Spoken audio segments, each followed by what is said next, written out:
خبر شامل کرتے ہیں بلوچستان کے سرحدی تحصیل ماشکیل سے ہماری نمائندہ نصیر کبدانی سے۔ ڈپٹی کمشنر واشق عبدالقدوس اچکزئی کا ماشکیل لیویز تھانہ نادرہ آفس اور ماشکیل زلزلہ متاثرین کی امدادی رقوم کے حوالے سے قائم ڈسٹریبیوشن سینٹر کا دورہ۔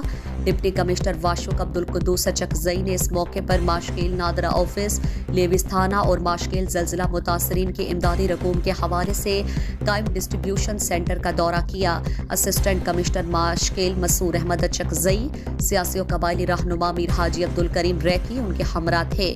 ڈپٹی کمشنر واشق عبدالقدوس اچکزئی نے اسٹاف کو ہدایات کی کہ زلزلہ متاثرین کی امدادی رقوم کے عمل کو تیز کریں اور لوگوں کو ہر ممکن ریلیف کی فراہمی کو یقینی بنایا جائے۔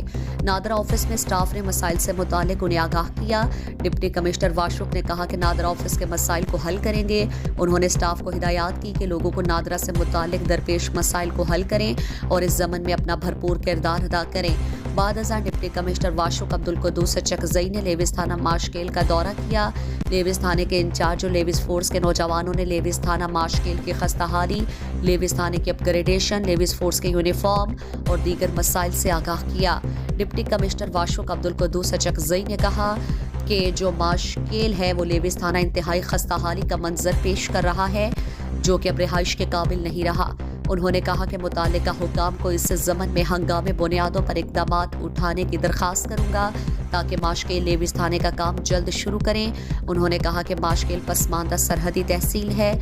دورے کا مقصد علاقے کے لوگوں کے بنیادی مسائل کو حل کرنا ہے۔